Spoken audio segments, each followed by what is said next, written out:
Λοιπόν, δικτυωνόμαστε, εξελισσόμαστε, συνεχίζουμε να γινόμαστε καλύτεροι ηλεκτρονικά και δικτυακά και ψηφιακά όσο μπορούμε. Έχουμε ένα θεματάκι σήμερα εδώ, το οποίο ακούει στο συνηθισμένο και καθημερινό όνομα E-Customer Relationship Management. ECRM. Μαζί μου είναι ο Άγγελος ο Γρηγορίου της Dynamic Works, για να τα πει πολύ καλύτερα από ό,τι θα μπορούσα εγώ να πω, που δεν ξέρω περίπου τίποτα. Αυτό που έψαξα και βρήκα είναι ότι το CRM ανέτειλε στη ζωή μας κάπου στην δεκαετία του 80 προς τα τέλη και χρησιμοποιείται κατά την λεξική απόδοση για να περιγράψει, λέει, τις πρακτικές, το λογισμικό, το προσέχετε, το διαβάζω από μέσα, και τις εφαρμογές μέσα των οποίων μία επιχείρηση κατανοεί και εξυπηρετεί καλύτερα τις ανάγκες ενός παλαιού ή ακόμη και ενός μελλοντικού πελάτη. Τα είπα σωστά, Άγγελε, ή τα έκανα σαλάτα? Σωστά τα είπες. Να συμπληρώσω όμως κάτι, να πω ότι ο όρος Customer Relationship Management της CRM έχει να κάνει με τη στρατηγική πρώτα της επιχείρησης όσον αφορά την διατήρηση των σωστών πελατειακών σχέσεων, με σκοπό φυσικά την ανάπτυξη της επιχείρησης, την αύξηση των πωλήσεων, αλλά έρχεται η τεχνολογία και κάνει αυτό τον όρο των CRM πιο γνωστό στον επιχειρηματικό κόσμο ως τεχνολογικό όρο. Το CRM έχει να κάνει με την αυτοματοποίηση κυρίως μηχανισμών μέσα στην επιχείρηση. Μηχανισμός στην επιχείρηση είναι και το marketing, είναι και οι πωλήσεις, είναι η εξυπηρέτηση πελατών, είναι η υποστήριξη πελατών πολλές φορές, που έχει σκοπό να αυξήσει την παραγωγικότητα και στα εντοτέρω της επιχείρησης, αλλά και στην επαφή με τον έξω κόσμο. Βοηθάει το CRM, το marketing και όχι μόνο το marketing, να στοχεύσει πιο εξειδικευμένα κοινά στα οποία μπορεί να απευθυνθεί ευκολότερα, αντί να ψάχνει, ας πούμε, σε έναν ωκεανό δυνητικών πελατών, μπορεί να βρει την συγκεκριμένη δεξαμενή στην οποία έρχεται να καλύψει κάποιες ανάγκες στο όποιο προϊόν. Βεβαίως. Αυτό μπορεί να το κάνει η επιχείρηση. Φτάνει το προσωπικό που θα χρησιμοποιεί το CRM να βάζει συνεχώς μέσα τα σωστά δεδομένα για να μπορούν να δημιουργείται αυτή η δυναμική, να μπορεί δηλαδή η επιχείρηση να βγάλει συμπεράσματα και να πάρει θέση στην αγορά. Τώρα, όσο αφορά τη χρήση από το προσωπικό, εγώ θέλω να σταθώ λίγο σε αυτό. Σίγουρα πολλοί τηλεθεατές θα έχουν ήδη ίσως κάνει μια υλοποίηση CRM, η οποία μπορεί να έχει πετύχει ή να αποτύχει. Κάποιοι μπορεί να μην έχουν κάνει υλοποίηση CRM. Και εδώ θέλω να σταθώ και να πω ότι για να πετύχει μια υλοποίηση CRM, πρέπει η εταιρεία που θα κάνει την υλοποίηση, που θα έρθει να βάλει την τεχνολογία για να βοηθήσει την επιχείρηση, πρέπει να καταλάβει πάρα πολύ καλά την επιχείρηση, το τι θέλει να κάνει, πού θέλει να στοχεύσει, ποια είναι η στρατηγική, για να μπορέσει να έρθει να προσαρμοστεί στα δεδομένα και όχι να τα ανατρέψει. Εάν ανατρέψει τα δεδομένα, χάνουμε ίσως το προσωπικό, θα το απορρίψει το προσωπικό, δεν θα το χρησιμοποιήσει, δεν θα έχουμε τα δεδομένα, δεν θα βγάλουμε αναλύσεις. Θα έχουμε αποπροσανατολισμό. Ακριβώς. Δεν είναι μία βάση δεδομένων με διευθύνσεις και τηλέφωνα πελατών. Ναι, αλλιώς θα είχαμε τα συνηθισμένα, το Outlook ή το Excel και θα κάναμε τη δουλειά μας. Άρα να το εξειδικεύσουμε τώρα. Πώς δουλεύει, πώς ενισχύει τα διάφορα κομμάτια μιας επιχείρησης, τις αρθρώσεις. Το τμήμα marketing, το τμήμα πωλήσεων και ούτω καθεξής. Να δώσουμε παραδείγματα. Ναι, να δώσουμε παραδείγματα βεβαίως. Ένα παράδειγμα. Θέλουμε να κάνουμε μια διαφημιστική καμπάνια για ένα νέο προϊόν, το οποίο να το ονομάσουμε, μαρμελάδα. Okay. Εάν αυτό αποτείνεται σε μια υπεραγορά η οποία πουλάει διάφορα προϊόντα και πουλάει και μαρμελάδες, τότε θα πρέπει να δούμε τις αγοραστικές συνήθειες του κόσμου, να δούμε ποιος τρώει, για παράδειγμα, μαρμελάδες. Θα στοχεύσουμε σε αυτόν τον κόσμο, δηλαδή θα βγάλουμε ένα report το οποίο θα λέει θέλω τον κόσμο ο οποίος αγοράζει αυτά τα είδη προϊόντων θα τους συγκεντρώσουμε κάπου και θα επικοινωνήσουμε μαζί τους με διάφορους τρόπους. Οι τρόποι είναι τηλεφωνικός ίσως, που θα πρέπει να καταχωρούνται στο CRM, θα είναι ίσως με fax, θα είναι ίσως με SMS ή με email. Βέβαια, γεννιόνται διάφορα ερωτήματα εδώ πέρα. Έτσι, γιατί φερειπίν, εγώ είμαι ένας άνθρωπος που είμαι στο σπίτι μου ή στο γραφείο μου και έχω το email μου. Και κάθε φορά που μου έρχεται ένα email από έναν άγνωστο αποστολέα, αναρωτιέμαι από πού βρήκε την ηλεκτρονική μου διεύθυνση και κατά συνέπεια αναρωτιέμαι και αν έχει το δικαίωμα να έχει την ηλεκτρονική μου διεύθυνση και να μου στέλνει μηνύματα του Α ή του Β τύπου. Ωραία, θα το απαντήσουμε αυτό.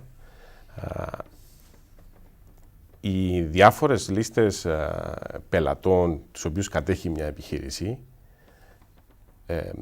νομικά, με βάση τον Επίτροπο Προστασίας Προσωπικών Δεδομένων, με βάση αυτά που μας έχουν πει, γιατί ως επαγγελματίες πρέπει να τα γνωρίζουμε και να τα λέμε και εμείς στους πελάτες μας, είναι ότι μια εταιρεία μπορεί να διατηρεί δεδομένα πελατών, δικαιούται να τα έχει, αλλά για δική της χρήση και όχι για να τα δίνει σε τρίτους και να τα χρησιμοποιούν.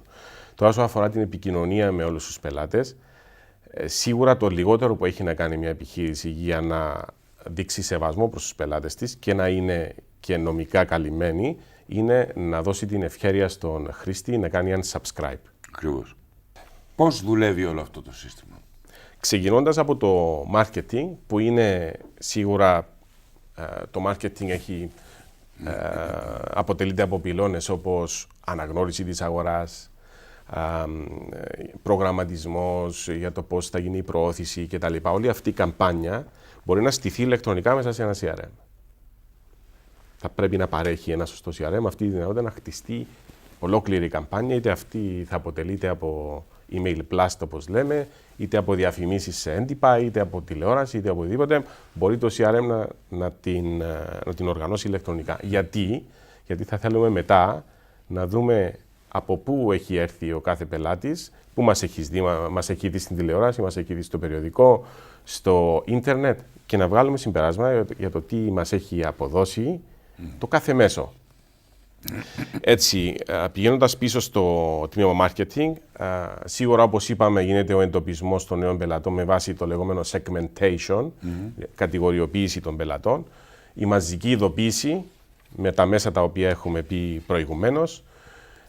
Είναι σήμερα, ειδικά τα τελευταία 1-2 χρόνια, η διασύνδεση του CRM, του ECRM ή του social CRM για πολύ κόσμο με τα μέσα κοινωνικής δικτύωσης όπως είναι το Facebook, όπως είναι το Twitter, το LinkedIn, η διασύνδεση του CRM με αυτά τα μέσα, η παρακολούθηση δηλαδή του πελάτη μας όσο αφορά τη συμπεριφορά του απέναντι στην εταιρεία μας στα social media είναι ένα τεράστιο κεφάλαιο αυτό. Μετά αναλαμβάνει το τμήμα πωλήσεων. Το τμήμα πωλήσεων πρέπει να μπορέσει να έχουν τη δυνατότητα οι πολιτές να ξέρουν ότι θα στοχεύσουν στους α, β, γ πελάτες, οι οποίοι σε εισαγωγικά τους ανήκουν. Τι έχει γίνει με ένα συγκεκριμένο πελάτη σε περίπτωση που θα χρειαστεί να υπάρχει αυτή η πληροφόρηση. Και εδώ θα καταγραφούν όλα, θα εντοπιστούν οι ανάγκες στο τμήμα πωλήσεων, ενώ οι ανάγκες του πελάτη, θα ετοιμαστεί προσφορά. Πολλά CRM, τα οποία είναι ολοκληρωμένα, έχουν σύστημα ετοιμασίας προσφορών.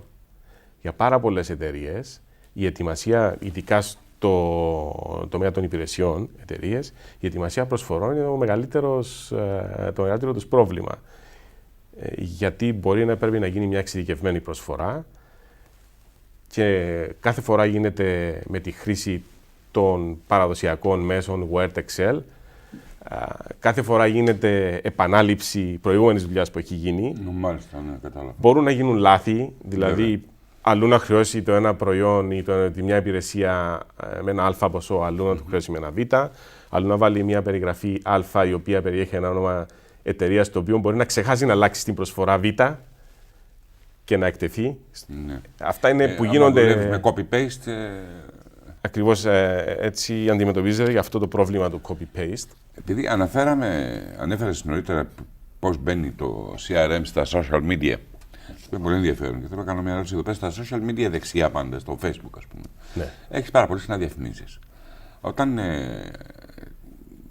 πατάς το κλικ για να τις εξαφανίσεις, όπως κάνω εγώ συνήθως, μου βγάζει μια δυνατότητα επιλογών. Γιατί τη σβήνω, επειδή είναι προσβλητική, επειδή είναι παραπλανητική, επειδή απλώς δεν με ενδιαφέρει, επειδή το ένα, επειδή το άλλο. Και αυτό είναι κάτι το οποίο πάντα εγώ το συμπληρώνω, ανάλογα με το τι θεωρώ για την κάθε φορά. Αυτό είναι ένα στοιχείο το οποίο συσσωρεύεται κάπου. Ένα μοντέρνο CRM το συσσωρεύει αυτό το πράγμα. Είναι εξαιρετικό αυτό. Ναι, σίγουρα. Είναι εξαιρετική δυνατότητα και για τον καταναλωτή και για αυτόν που στέλνει το μήνυμα. Το CRM το οποίο είχε γίνει ECRM θα γίνει πλέον social CRM. Και σε ορισμένα χρόνια θα βλέπουμε μόνο social CRM, τα οποία θα ονομάζουμε απλώς CRM. Αυτή η δυναμική των social media, να σας πω μόνο ότι στην Κύπρο υπάρχουν γύρω στις 550.000 χρήστες. Αντιλαμβάνεστε τι δυναμική έχει δημιουργηθεί και πού έχει να πάει αυτό το πράγμα. Πρόσφατα διάβαζα ότι οι χρήστες των κοινωνικών μέσων δικτύωσης στην Κύπρο είναι νομίζω στο νούμερο 1. Είναι κάτι απίστευτο. Η Κύπρος σε σύγκριση με τον πληθυσμό της είναι νούμερο 1 στον κόσμο. Σε κλίμακα. Ναι, είναι απίστευτο και αξίζει και έρευνα αυτό το πράγμα. Τι άλλο έχουμε εδώ πέρα.